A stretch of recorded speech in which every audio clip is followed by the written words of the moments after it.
Hello everybody, welcome back to the Splatoon 2 commentary. In this part, we're finishing up World 4 and then moving on to the final world of the game, World 6. I mean 5, sorry. So, uh, the Splatoon universe has a different time system than the regular universe does, because there's a 2500, I guess, so I don't know, like, what the squid hours is. It's actually one of those things where I noticed where if you look at the squid, not the Squid Sisters, the off the hook news announcements whenever you load up the game, it's always the same time in the top right corner. So yeah, I don't know how that is supposed to work, but whatever. Oh great, it's everybody's favorite stage in the universe, Moray Towers, which nobody hates and thinks is a bad stage in the slightest. Which is even more pointless as a battle stage regarding the single player because there's nowhere to explore. No, not really. I mean, granted, they do at least try to make it a little bit interesting because they emulate what the experience is like playing Moray Towers with the single player, because it's just snipers everywhere. It's one of those things where when I was playing the original Splatoon 1, I actually enjoyed Moray Towers quite a lot. But in Splatoon 1, I also played Turf War way more often than I played Turf War way more often than in Ranked, and now that I play Ranked a lot more than in Splatoon 2 than in Splatoon 1, I've learned to hate Moray Towers just as much as everyone else. So, yeah. Because I do think it's a fun map for Turf War, because it's a map that's very easy to get into the enemy's base, and I usually enjoy maps that let you do that. It's just trying to play Ranked is obnoxious, and I'm not a fan. Ow. So, Well, which rank specifically? all of them really. Okay, so probably tower control I think is the most annoying ranked mode to play in this. The big thing about it is that every objective starts at the very bottom of the map in that like center area, where basically everybody's just going to be on the higher platforms and shooting at you. So it's very hard to make progress anywhere. It's also very annoying in Splat Zones as well, because in Splat Zones, it's one of the only levels in the game that does the thing where there's 2 Splat Zones instead of 1, which means that matches go on for forever. Because people are always losing control, but nobody's ever taking control. So it's like, okay, people are going to be stuck at 97 and 82 for the entire match, and nobody's gaining points ever. So that's not. That's also a thing, and I think it's Manta Maria, the newer. Well, at the time of this recording, it's the newest stage release. That also has 2 splat zones, but they're both bigger, so it's harder to take control of them. And also, there aren't as many easy snipe points as well. Although I still would rather play Moray Towers than Port Mackerel. It's Port Mackerel I just think sucks.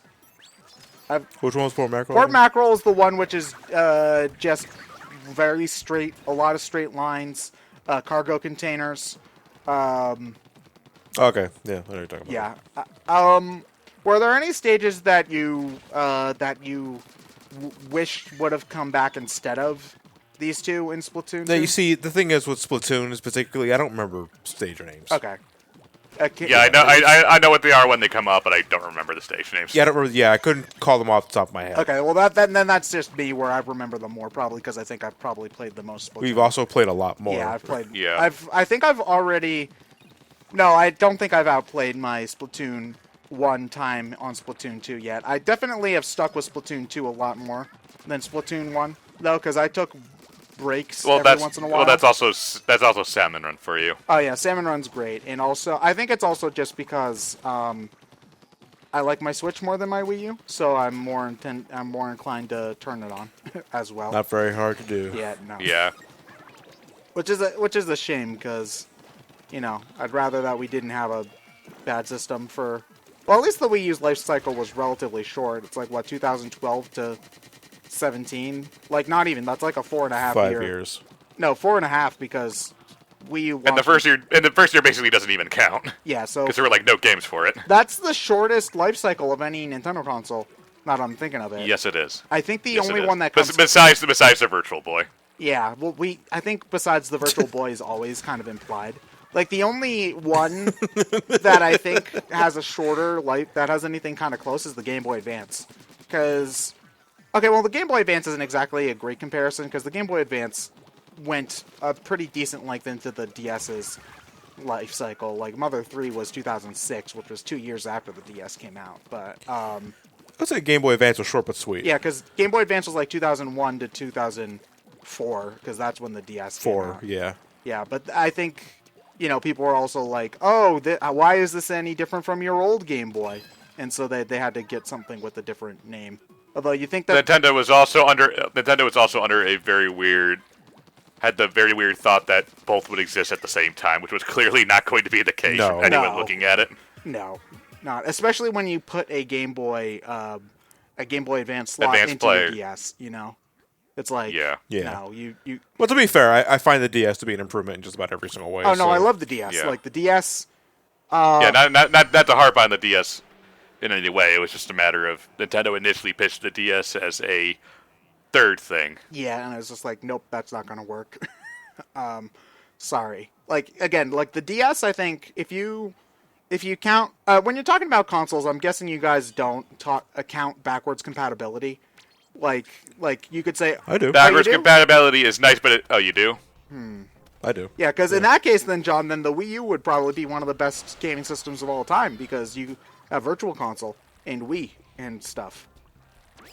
I would agree if the Virtual Console was worth a damn. Good point.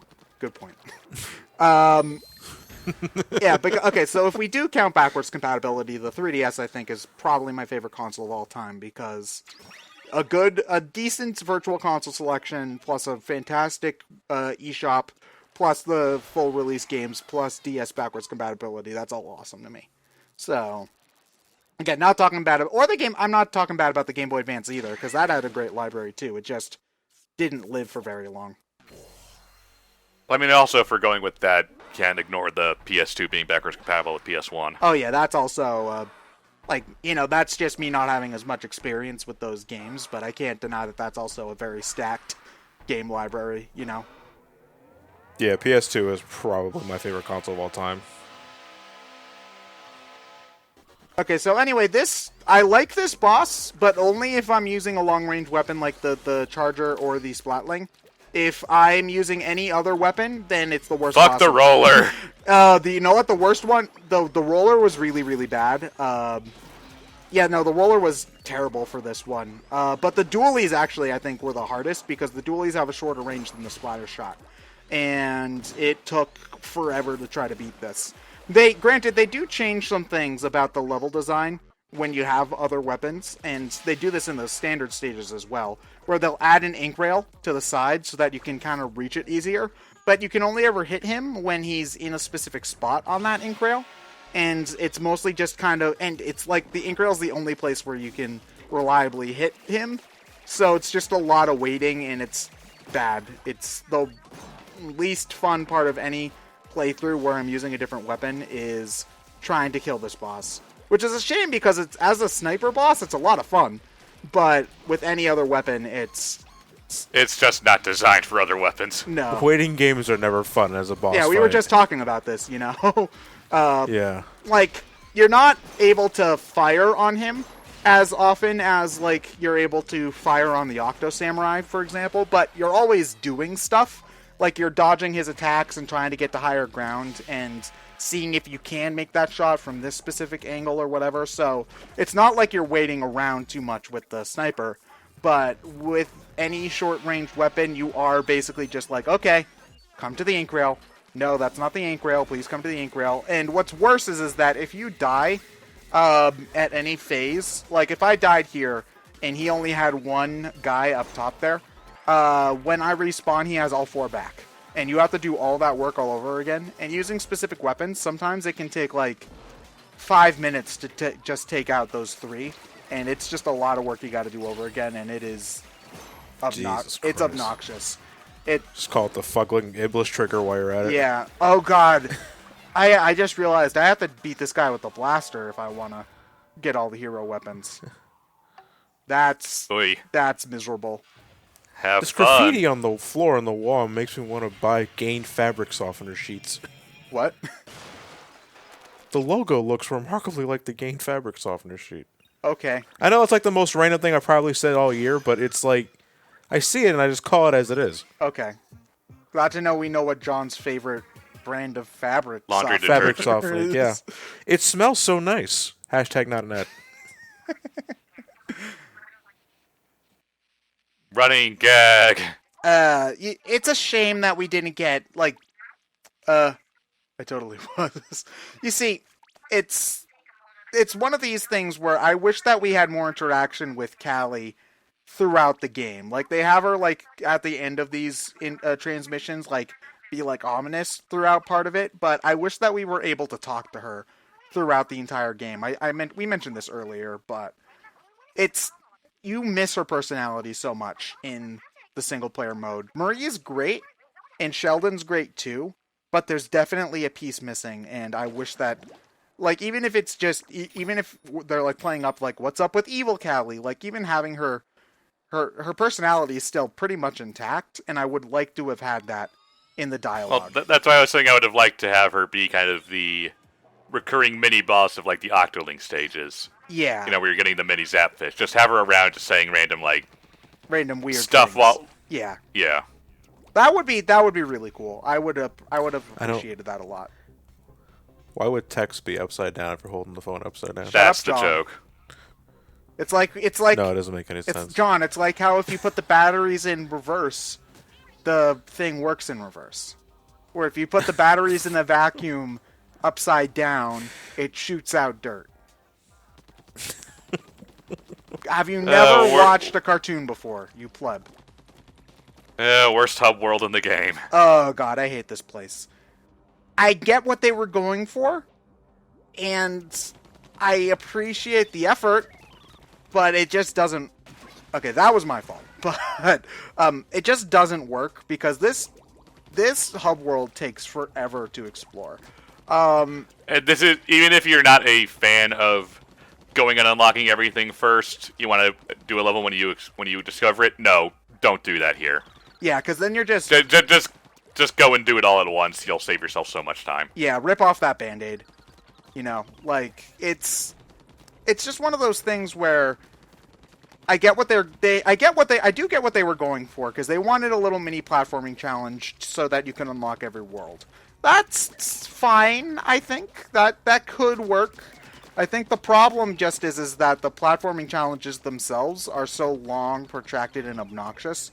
And there's a lot of waiting, too. Like here, I just missed the time frame to unlock one of the stages, so now I gotta slowly wait for these platforms to rotate so that I can unlock it. Like, okay, we don't need that. Like, maybe have the first one rotate, that's not a problem, but have the rest, you know, just kind of go as, like, have the other one just stay still so that I can just have it, you know, just to have unlocked it there. And now you have to wait for the platforms to slowly hover around.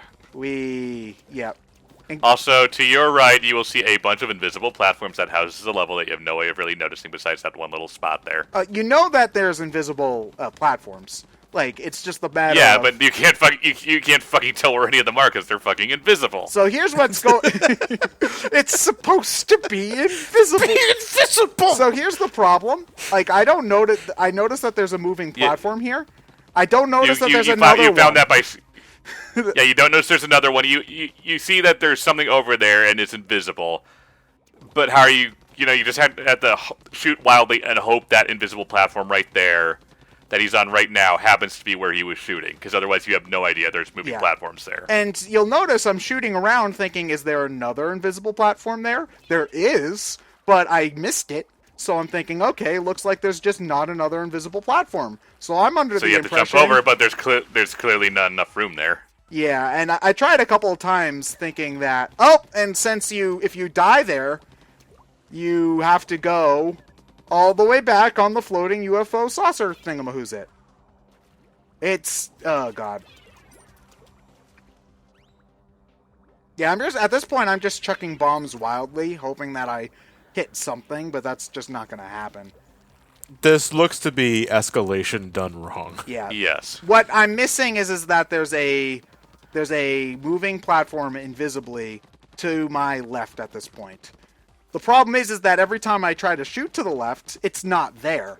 And you can't know that something's there when it's fucking invisible, you know? That. Yeah. All they had to do was move that. I would have, just move that a little bit closer so you can actually make that jump. Yeah, like... It wouldn't have been, it still wouldn't be a great way to get to a level, but it's less frustrating. Or maybe have something slight on the invisible platform so that there's at least a kind of an implication that it's there, because they do that for the checkpoint there, so that you know, okay, I gotta go over there, there's invisible platforms. But you don't know, like, the fact that there's a second moving platform over here, like, I just have to shoot wildly and hope that I hit it, and... yeah. Okay. Oh, there it is. I just noticed that you can, even if the platform's invisible, the reticle slightly changes to accommodate that, but you're not going to be fucking noticing that, though. Like, unless if you're like us. It just looks like, for the most part, you're still just aiming wildly and shooting whatever. Yeah, which is what I was doing. So, like, once you get here, it's fine. It's just that first part that's obnoxious. Ugh. Oh, thank you for saving, game. More waiting. So yeah, this is the worst one, but not that it's good everywhere else. I should say it's just this is where it's at its most obnoxious. Yep, just get all of them at once. Oh, you're just gonna jump over there. Yeah, because I don't want to. I'm thinking about what's going to be the closest way to get back, and I figure I shouldn't jump because if I go, I don't know if I'm going clockwise or counterclockwise at this point. But if I go in a straight line, I'm less likely to miss something. But also, God help you if you explore part of this level, turn the game off, and try to go back, because that will erase all your ink, and then you won't know what you have and haven't explored. So just stick through it, as painful as that sounds. Stick through this whole thing, and you'll unlock all the levels, get the Sardinium, and scroll, and then you can do whatever the hell you want. Yeah, at that point, you know. Like, I'm pretty sure the game isn't that long. I did the entire, even when you're doing the exploring the hub worlds and stuff like that, it's not a very long game. It's much shorter if you've already beaten the levels and you're just trying to, like, do another run just to show off, like, your newly upgraded weapons, or if you want to go for alternate weapon playthroughs of specific zones or whatever. Like, it's not a long game, so but it's just, this feels like padding, I think, is the big thing. It's like, okay, they felt like they needed to add length, and it's not fun. If they were to make a Splatoon 3, I think this would probably be my biggest request, would be to change up the way that hub worlds work. I don't know what they could do to make them better, but changing them, I think, would be... Like, honestly, I don't think that I would prefer a just choose your level select menu or something to that effect. Like, I don't know, something about that just doesn't seem quite right to me, but I do think that it needs to be different. At some point, you almost have to wonder, when do you just kind of stop worrying about hub worlds in general? Well, it's one of those things... Because I mean, unless I guess you're Mario, who does them semi-decently to begin with, I don't know of many I mean, unless you're a collectathon, I guess is more specifically than just Mario, because, you know, Gruntilda's layer in Banjo-Kazooie is pretty good. So collectathons, I think, you can get away with it, but I think other games just need to realize that it's probably just not a good idea in general. I get what you're going for, and there are definitely games where I feel like removing the hub world is just a straight-up improvement, like, oh god, I like Sonic Adventure 2, I'm such an idiot, oh my god. But in Sonic Adventure 2, there's no hub worlds, and I think that just makes the game better overall, personally. I don't know of... I agree. Yeah, okay. Well, I agree in that aspect, that the removal of hub worlds helps have Adventure 2 have a better pace. Yes, okay, see... There we go. See, John, we'll get you to have the right opinion yet. Well, I've been saying that since my old videos. Yeah, we'll get you to have the right opinion yet. But the point I was trying to make is that hub worlds are not always necessary, but at the same time, like, I feel like Super Mario Galaxy, for instance, the hub world in that game is very, very small with Rosalina's observatory, but I like it. And then when you go to Galaxy 2 and then they get rid of the hub world and you just have kind of like a level select map, I feel like something's missing from the game in that point. And it's kind of a vague, I don't really know how to explain it sort of thing. But I guess it depends on the type of game you're going for. Where if your game is intended to feel more like an adventure or like something where, I guess that's just the best way to put it, then having the hub world kind of makes it feel a little bit, makes that fit a little bit better. I know I'm not making much sense. Whereas, like, when you have a level select... I think in Mario's case, you can do both. Having a level select screen makes it feel more like a game, I guess is the thing. And granted, like, games are fine, but I generally like it when games try to have, like, a... And last I checked, Mario was a game. It is a game, but... Okay, let me try to explain what I'm saying. I like it when a game world feels like an organic, fleshed-out place. Like, in this world, this could exist without it necessarily being a level to... without it necessarily being a level that's clearly designed to jump on stuff. Like, okay, this was designed as a place, and this place is just where you happen to be doing your stuff. You like organic. Organic, yeah, design. not necessarily realistic. I should stress organic. Like, that's one of the reasons why I like Banjo-Tooie more than Banjo-Kazooie, is that the levels in that world feel more like they're a place that exists and you just happen to be exploring that place, as opposed to this is a level in a video game. Again, not that there's anything wrong with levels in a video game, but it's the structure for how you explore that is important as well. And it feels in Galaxy 2, I felt like, okay, I'm going from level to level to level, as opposed to, oh, I'm launching into a new galaxy. And it's a small thing, but it changes my mindset for how I'm experiencing the game. And granted, like, having a level select screen is only not... because you have Galaxy 1 to compare it Yeah, to, though. yeah. And it granted, like, I'm not saying, oh, if a game has a level select screen, I hate it, it's the worst. It's the worst game ever, because apparently I have to clarify these things now. But it's just one of those... But, you know, it's just, generally speaking, I like my worlds to feel organic. And Splatoon, like, half does that. Like, the world building, I think, is fantastic, but... And granted, this is a hub world, but this doesn't feel like this exists naturally in the world of Splatoon. It does feel very much like a collection of randomly placed platforms. Even though I do like that they just kind of made it a thing where Octarians are obsessed with random moving platforms. Like, that's a funny joke, but it still doesn't make this feel any more organic, you know? Like, it feels very slapdash. We're done. And that's our last hub world. We're done, thank God. Okay. You know, the going for the sunken scroll in every hub world would feel a little bit better if we got, like, actual lore instead of, like, a sticker. You know, that's just me. I want to learn more about the Splatoon. I want to learn more about the Splatoon Bible. Oh no, dude, you have no idea how much I want to know more about the Splatoon Bible. Like, is there Squid Jesus? Was there an ink flood for 40 days and 40 nights? You know, like, I'm and was it nerfed in the next patch? What were the 7? My inkling go. What were the 7 inkling plagues? You know, like, I'm genuinely curious. Well, there's ink launcher, the stingray. No, I might be getting it crossed with something else. See, this is why I'm a squid atheist.